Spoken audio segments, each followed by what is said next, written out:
I call on members. Order of the day, number 1.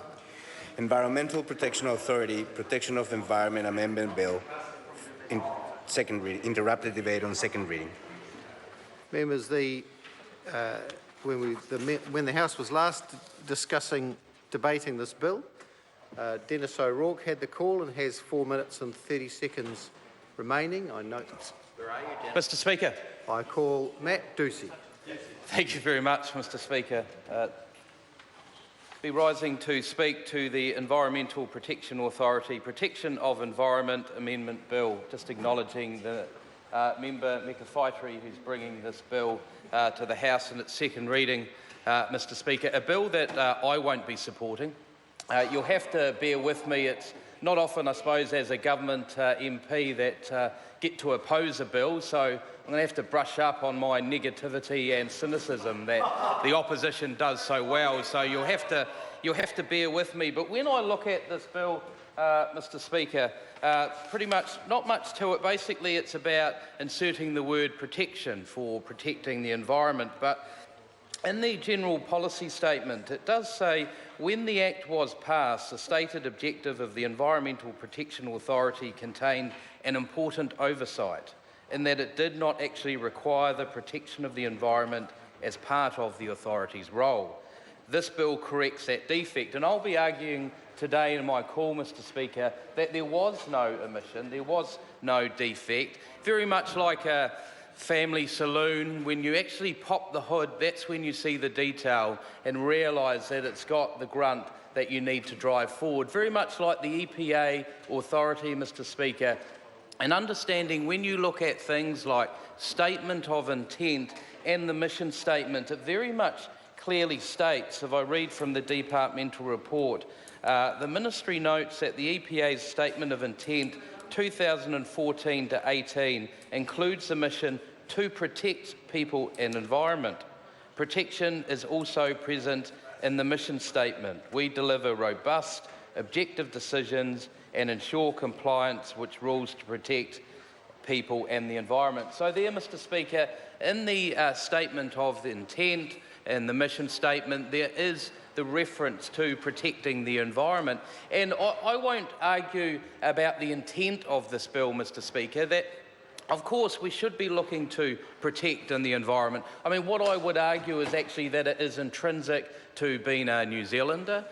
New Zealanders are passionate about the environment, and unlike a party to my right who think only they protect the environment, I'd argue that every New Zealander believes in the environment and actively pursues ways of protecting it, because our clean, green image of New Zealand is something that makes us a country that sticks out in the world. And when you look at the blue-green movement in the National Party, it's about managing the economy sustainably and managing the environment, Mr. Speaker, because it's interesting, there'll be many young Kiwis this year who will take off to do their OE. I was one of them several years ago, and when they go out and expand their worldview, they will understand the connection between countries that have developed their economies, that are the ones that go and seek and protect their environment the most, Mr. Speaker.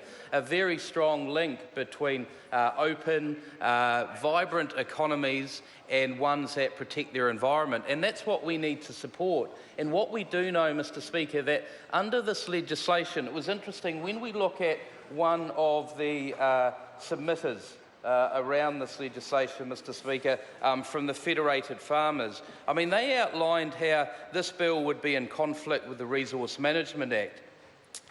When acting under the RMA, the EPA needs to be appropriately balanced social, economic and cultural well-being with environmental protection, as required by Section 5 of the RMA. Requiring the EPA to protect, maintain or enhance the environment will be prejudicial to this balancing of the well-beings. And I suppose we need to focus on that, Mr. Speaker, because it is balancing those competing objectives, social, environmental and economic as well, because when we introduce a piece of legislation, we need to understand what are possibly some of the unintended consequences.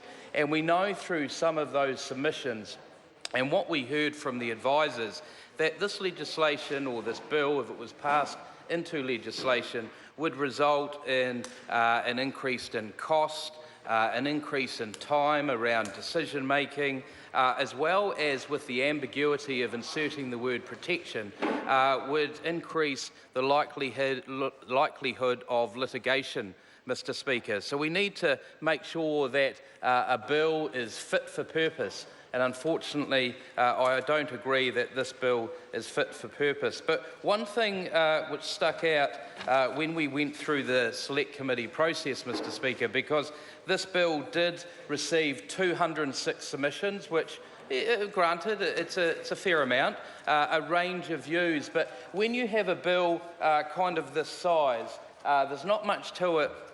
People weren't submitting clause by clause, they were just submitting broadly about the overall effect. And of course, when it says, protect the environment, it says what's on the tin, I can see why people made the submissions they did. But actually, when you scratch the surface or you lift that bonnet to look what's actually in the EPA Act, it's actually interesting. It clearly states the Act notes that the authority must observe the environmental purposes and objectives in the other acts it fully or partly administers.